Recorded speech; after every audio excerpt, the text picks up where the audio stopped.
Please welcome Angelina Blessed, Bethany Ray, Ricky Williams, moderated by Dr. Michael Hart, the Exercise and Recovery, Understanding Your Body and Its Relationship to Cannabis panel.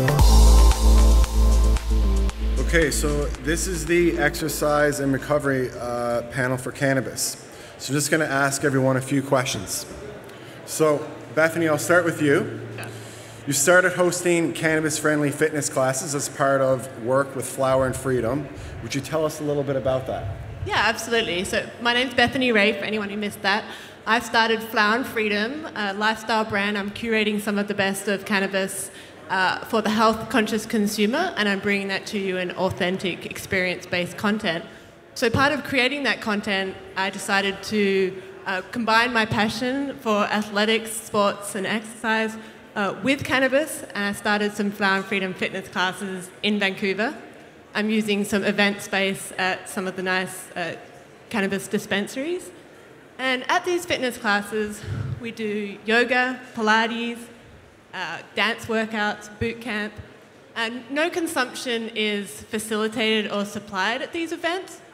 For me, I really wanted to create a place that was a safe place for people to come and learn about how cannabis can be part of an active lifestyle, to share some Cannabis 101. So a lot of the people that have been coming to these classes are not yet familiar with the difference between THC and CBD.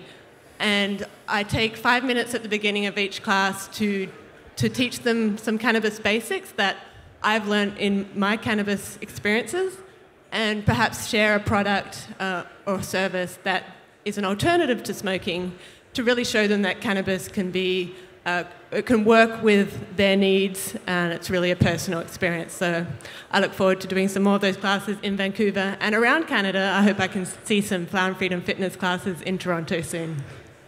Yay! Okay, well, thank you for that response. It was excellent. So, Ricky, my next question is going to be for you. So when you were playing in the NFL, did you use cannabis as a recovery drug? Did you use it as a performance-enhancing drug? And how did you exactly use it? So, good question. So we got to go back in history a little bit. So I started using cannabis back in 2001. And at the time, outside of California, in the States at least, there wasn't very much talk about any positive benefits from using cannabis. So I was pretty much on my own. And what I noticed is a friend of mine got picked up by the Saints and moved into my house, and he was a smoker. And so I started smoking with him. And I'd noticed after work, after a hard day of football practice, I would come and I'd use cannabis. And I noticed that I felt better. But at the time, everyone on the team was on a nightly prescription of Indocin or Toradol, strong anti-inflammatories. So I remember one day sitting in the locker room and watching players come in one by one for their Toradol shot or their pill. And I started thinking, I wonder what that's doing to our liver to have to be able to have to take a pill every single day for 6 months. And then I decided, I'm going to do an experiment and see how long in the season I can go without having to use anti-inflammatories. And so I started using cannabis instead after practice. And I noticed a couple of things. The first thing I noticed was when I would take an anti-inflammatory, I would come home and I would just play video games and the pain would go away. And I noticed when I started using cannabis, I wanted to get on the ground and I wanted to lay down and I wanted to stretch and I wanted to be more in touch with my body and work on myself. And I also noticed that, at night when I'd lay there, I'd start thinking about, okay, what are the things on the field or in my life that I would like to improve. I started coming up with ideas of how to be a better football player. And so I think it has the potential to make you a better athlete if you combine it with a mindfulness practice or yoga or stretching or Pilates or some kind of movement, but not in and of itself. And I definitely use it for recovery, physical, mental, and emotional recovery. It's one of the things about something like football that it's a grind, and every day you got to go, and we get one day off a week. We play 16 games. It takes a toll on your body. And I noticed using cannabis, I had more energy consistently throughout throughout the season.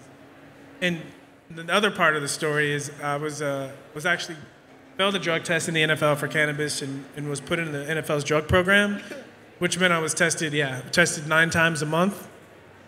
And so I had to alter my cannabis use.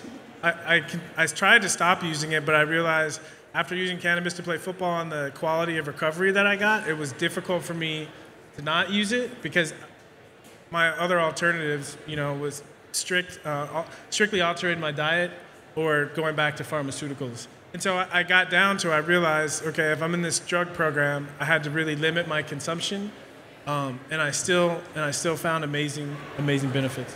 Thanks for your response, Ricky. And I just want to point out something that I mentioned in my keynote speech earlier, is that there was a study that came out this week in the British Medical Journal. We were just talking about anti-inflammatories.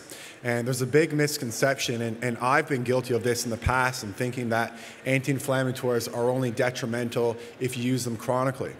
But this is actually not true. If you use anti-inflammatories, even Advil, for 1 week, it can actually increase your risk of a heart attack by 20 to 50%. Wow. So that's something that I really want everyone to remember here today before they start popping Advils in the future. So our next guest is Angelina, and she is a professional Muay Thai fighter. And my question for you, Angela, is what particular product have you found to be best for recovery or for improving performance? Can I say weed? Yeah. Sorry, smartass. Basically, it started as me just trying to find a way to help myself recover. And because of being a Muay Thai fighter, you don't have to make weight or anything, right? Well, I don't have to make weight, but we have weigh-ins every Friday, okay. And we're fined $150 a pound. We're over. Okay. So for me, it was about being able to consume cannabis in a healthy manner. So I started making cookies. I was giving them to all the Muay Thai fighters, and it was going really well that way. But I was still finding, and what we know is that sugar is adding more inflammation to the body. So I wanted to go about it that I was able to have a good treat, get the medicine into myself, but not be able to throw my weight off at all because I had weigh-ins to take into account. For myself, it was I was trying not to take Advil as well. I've had numerous injuries, so I just really wanted to, I started with edibles. It's 1 square of chocolate. I know my dose, and it's about helping people to find their dose to really be able to get the best recovery. Okay, so Bethany, my next question is going to be for you. And Bethany, as a medical cannabis patient, how does exercise and cannabis go together hand in hand for you? This is a really personal question for me, actually, because my cannabis use as a medical cannabis patient is really truly for anxiety and mild depression. And I've really, all of my life, treated anxiety and depression with exercise. And cannabis is now part of that. But actually, I think cannabis is helping me become more self-aware and wanting to dig deeper into the anxiety and depression that exists and heal it at its core and not just cover it up with exercise and cannabis. So for me, exercise is a really important part of everyone's lifestyle. I don't think, for myself at least, that I could come in and expect cannabis to heal all my issues or solve everything for me if I'm not taking care of my physical and mental health in the other ways that I can do that, with exercise, with self-care, self-love, being compassionate with myself. So it's part of the process that I'm on is working in healing myself, but exercise is a really big part of dealing with anxiety and depression, and that's why I'm combining it in the classes that go hand in hand, talking about healthy cannabis consumption, safe consumption to deal with anxiety and depression, and hoping that other people along the way can learn from some of the experiences that I'm having, because I think that it's a very personal medicine that we're dealing with. Cannabis, it's not a one-size-fits-all. So I'd like to piggyback off that, and it's not directly speaking about recovery, but at the same time, I mentioned earlier that I started using cannabis. I was diagnosed with social anxiety disorder. and I started taking Paxil, and I noticed taking the Paxil, I just felt a little bit off. And also in dealing with my anxiety, I got off Paxil because when I did use cannabis, I was able to go deeper and work on the root of the anxiety. And it really was very powerful and really changing my life dynamically. And on that note, Ricky, I think this is a good time to actually bring up. So sometimes when people use cannabis, they can have a paranoid effect or a paranoid experience.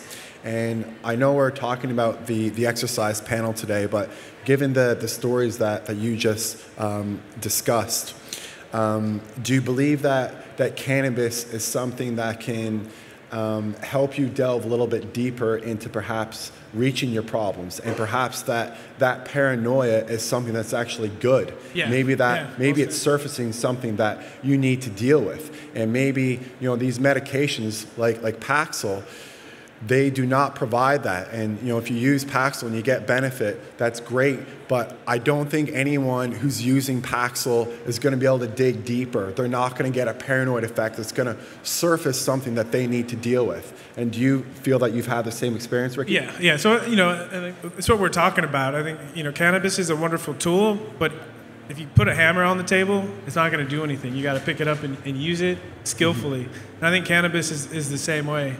I think my whole life I've been more of an introverted person, more of a reflective person. And so being successful in the football world and all the attention, was great some of the time, but I felt a lot of times it wasn't honoring of my introverted nature. When I started using cannabis, it's a plant, and I feel as a plant it was honoring my internal nature, and I got a chance to, in that space, to work on myself so that I was good inside. And so when I went out in the world, I just felt better about it. And I think you bring up a good point. It's about safe use. It's about consciously, effectively using cannabis to increase the quality of your lifestyle. And would you say too that, Ricky, just to go a little bit further on the Paxil, so if someone has depression and they take Paxil, do you feel that Paxil may just numb them, or it might get them to a point where they feel comfortable but they don't have to deal with their problems? It's just shutting off that part of their brain. It's not necessarily dealing with any of the issues. And sometimes when people are smoking cannabis, they're able to really feel the things that are bothering them. So there are paranoid episodes, but I think that if people are more educated on the kind of strains that they're using, we were just talking about there's strains like Medihaze that are 1-to-1s. That can help people a lot more. It might be a sativa base, but you're getting more of the CBD, more of the medicinal benefits. And the difference in THC percentages from like the 60s until now has more than doubled, where Woodstock weed is like 6%, and now we're like high 20s sometimes. So that is too much for people, especially that aren't familiar with it. Well, I agree mostly.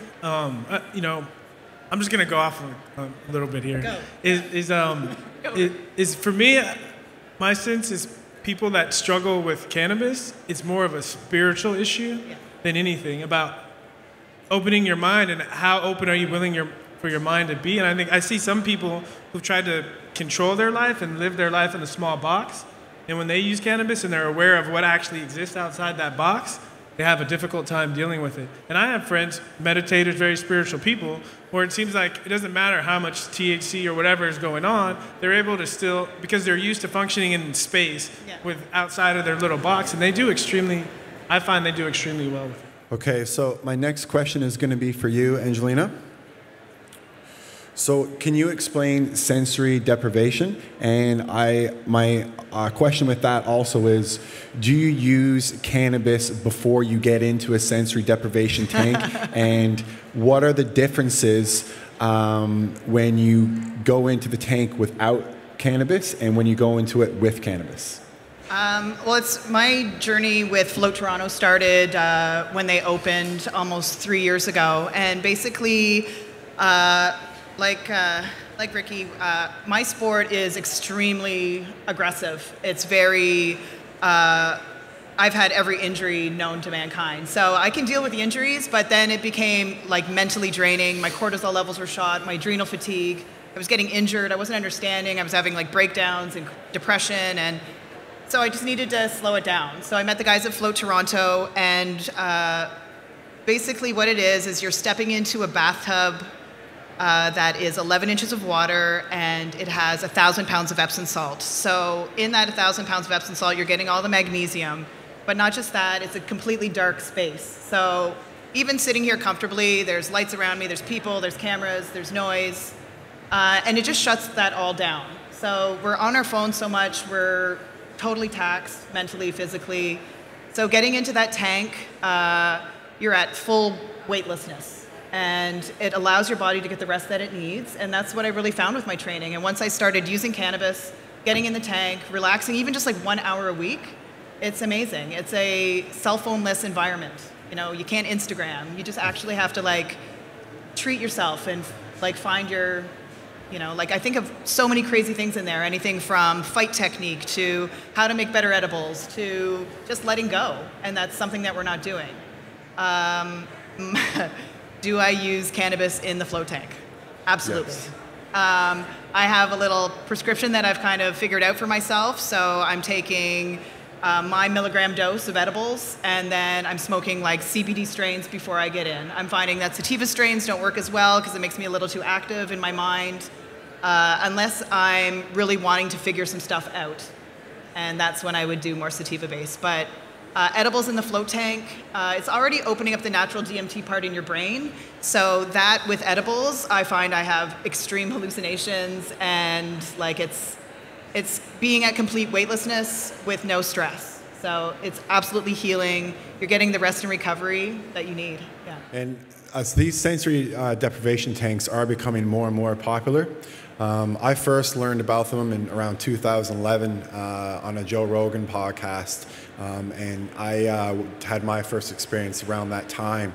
And I know that in London, that's where I'm from, London, Ontario, we only had one center at that time with one tank, and now we actually have a couple more centers that are opening. So I think that the things that are being discussed today are definitely going to be brought into the media a lot more, and you're going to see a lot more people utilizing sensory deprivation tanks because they can actually be an extremely effective tool. So I'd encourage anyone to use them if you want to do some deep work. I was just thinking about when I came in on the last panel, I came in towards the end and they were talking about cannabis and sex.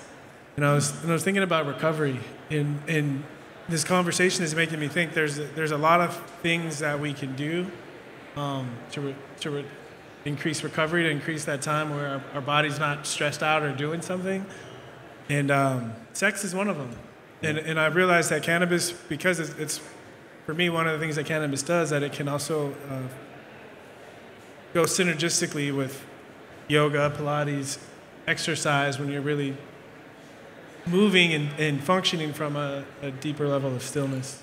Yeah, and you'll find too that if you do, there's actually an inverse relationship between testosterone, DHEA, and cortisol. So meaning that the lower your stress levels are, the higher your androgen or testosterone levels are going to be, and the higher your sex drive is going to be. So if you find that after you do yoga or after you meditate, that your libido has just gone through the roof, it's probably because you've done something to change your physiology and your hormones are now prone to actually be more, to have a higher libido. Thanks, Dr. Hart. That explains a lot. And then we only have about 5 minutes left, but I really wanted to pose this question to Ricky because I think it's very important. Ricky, if cannabis was allowed to be used in the NFL, do you think that would curb the opioid epidemic, and do you think that it would help out a lot of NFL players with addiction? So players who have a lot of pain they have to manage, what are they going to do? And I think when cannabis becomes a viable choice for them, guys aren't going to want the opioids. I mean, I just hear guys complaining about constipation and they don't like the way they feel, and they feel like junkies. So I think with better alternatives, I think guys will definitely, and education. I think that's the other point. Most NFL players, most of us, right? We grew up in an environment where cannabis is bad, and so we're having to unlearn all that just to get to neutral so we can actually register what our true experiences are like right now. So I definitely think it would help. And Angelina, I'm going to ask you the same question as well. Do you feel that if cannabis was allowed in organizations like the UFC, do you feel that it may help with things like traumatic brain injuries? Do you think that it would curb some of the addictions that some of the fighters do have? UFC has just changed their laws, so they're actually allowed to consume cannabis up until I think it's a few days before they fight, which is really amazing. When I got my last concussion, they tried to give me every painkiller known to man, and I refused it all. So I treated myself completely with THC, CBD, and sensory deprivation, and that had the best results. So I was going home and taking a pill every day before I found cannabis. So it absolutely will help in all realms of, I think, people, athletes' worlds. I think that once we really begin to open up the doors of cannabis into athleticism, that athletes will be more well-rounded. They'll be getting the rest and recovery that they need, and they'll be able to train, treat, and repeat. And that's important for us, that we'll have longer lives as athletes, and because if we are resting and we are recovering, then it's gonna make us into better humans, really. But. Ricky, I think you had something to say. I had something to say. Always, right? I'm just agreeing. I think this is important. The panels like this and discussions like this. I mean, it's kind of a side story, but I remember when I got suspended by the NFL, or it came out that I used cannabis back in 2004. It was the first time that a lot of sports writers got to write about marijuana, and I could tell how cathartic, and just for people to be able to talk about it. And to be able to come to a space where you don't have to be ashamed for something that is beneficial to you, I just think it's good. So thank you guys all for being here. Yeah. Thank everybody for coming out today. Is there anything else for the panel to wrap it up? We're at our time. Any final words, comments from the panel or moderators? I think the key to exercise with cannabis is taking the time to personally understand what the cannabinoids are doing in your system and figure out what's the best for you. It's a very personal experience. Yeah, just to piggyback on that, that's what I wanted to say also, is I think the one thing about cannabis, what it did for me in the NFL, is it put my treatment in my hands instead of having to go to the doctor. And all the doctor said, he said, regardless of what injury I had, the doctor said the exact same thing every time. Take it easy in practice. Let me know. I'll tell the coach if you can't practice. And here, take these. I'll just say that on that last note, I think that cannabis is not a performance-enhancing drug, but it can, in fact, get people moving again, and that's the message that we need to get out there. There's too many people who think that cannabis is just for people who smoke pot and sit on the couch all day. Smoking pot doesn't make you lazy. Being a lazy person makes you lazy. Absolutely. So if you want to stop being lazy, then just stop being lazy. And that's the way to do it, not by stopping cannabis. There's lots of people who use cannabis who are very, very active all the time. I started a running group in Parkdale called the Ripped Runners. So we're now doing long runs after ingesting cannabis, and some of the longest runs that I've been doing have been smoking cannabis and ingesting it. So there is a whole other subgenre of athletes that are out there that are just starting to really talk about it. I have clients or patients that are jiu-jitsu fighters. I have football players. I have MMA fighters, and everybody's really now coming out and talking about how it really helps their sport and survival. It's amazing. Thank you. Thank you. Thanks, everyone. Thank you, guys. And ladies and gentlemen, thank you very much. Another hand for all of our panelists and everybody who spoke today.